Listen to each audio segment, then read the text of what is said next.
Over 90% of the world's cloud infrastructure runs on Linux. If you can't navigate the command line, you're locked out of modern software engineering. In the next few minutes, we're breaking down the 10 essential commands that take you from zero to navigating any production server with total confidence. Command number 1. pwd print working directory. It outputs your exact absolute path from the root file system. You never operate blind. Next, check your environment with ls-la. While basic ls gives you file names, -la reveals the full breakdown: file permissions, ownership, exact file sizes, and crucial hidden configuration files like. Before I proceed to next steps, please like, share, and subscribe my channel, as it takes too much of time and efforts to prepare this type of videos. Next, we will cover cd and mkdir. cd shifts your working directory. Use absolute paths like /var/log to jump directly, cd ... to step back one folder level, or cd tilde to instantly return home. Now we can see I'm completely back in the directory. Now it will show you when creating folder architecture, don't execute mkdir multiple times. Use the parent flag -p. Just for an example, mkdir-p projects /src/components. Just enter done, it's created. Let me check it quickly. We are in project, use ls to view. You can see src folder is here. You can see component is there. All the required folders have been created.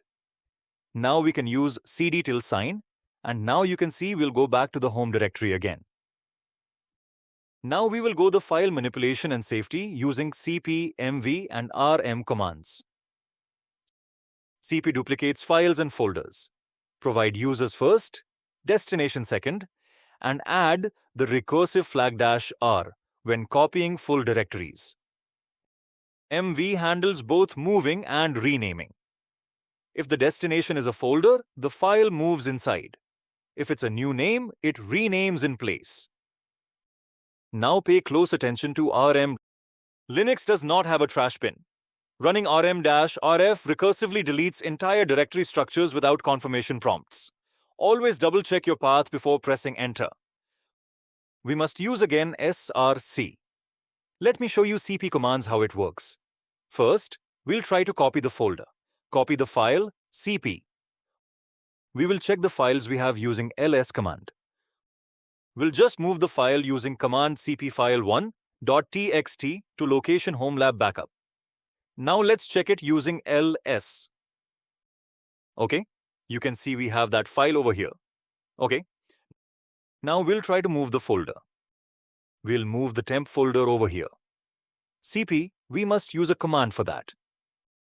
It's -r, it's recursive, /home, then local user. Use temp to backup. Yes, now it's done. We'll just recheck it while going to the specific directory. Okay, you can see the temp folder is here. Let me go back to the main folder and use cd tilde. Back to the main folder. Now we'll use a command for mv. We'll move the backup.txt to home lab backup folder. It's moved. Let me reconfirm going to the same directory. You can use tab to complete the commands. You can see the file is here using ls command. Go back to the main folder using cd tilt command. We will rename the existing file. Just for example, mvfile1.txt to my file1.txt. It's done. Let me check using ls. You can see this has been updated. Now, we will move the folder using mvsrc folder to backup path as mentioned. Use cd to go into the backup directory and then use ls to view directory and files. We can see the files here. Use cd tilde to go back to home folder. Use ls to view files and directories. Use rm command. We will use rm command to delete the file 2.txt and hit enter. Now we'll check it using ls. You can see the file 2.txt has been removed. Then we'll try to delete directory. In Linux we call it as directory. We'll use rm-rtemp. Just enter. Let me check using ls whether it has been deleted or not. Yes, it has been deleted. Next, we'll see cat command. Cat command is used to see information available in the file. You can see in file 3.txt, it should hello everyone. Now we will use the chmod command. Chmod command's permissions value of 4 is read, 2 is write, 1 is execute. We'll just check the permissions for test.sh. To check permission, use ls-ltest.sh. You can see the permissions over here. We'll just change the permissions for this. chmod 444. Now we'll check the permissions of that file again using ls. You can see it has been read for all. I'll just update the permissions to full using chmod 777 enter. We'll check it again using ls-ltest.sh. Now you can see the permissions has been updated. It's a full permission. Last command is chown, change ownership. You can see with the status command %u help.txt, we are able to find the owner is this one. Let me change the owner. We'll use sudo chown then root to lab-help.txt. Enter use status command %u help.txt to get ownership information.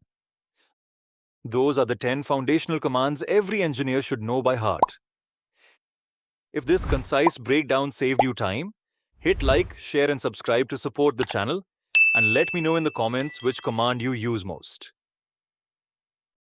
In next video, we're covering live process monitoring, background services, and log searching. Click the video on your screen right now to jump straight in.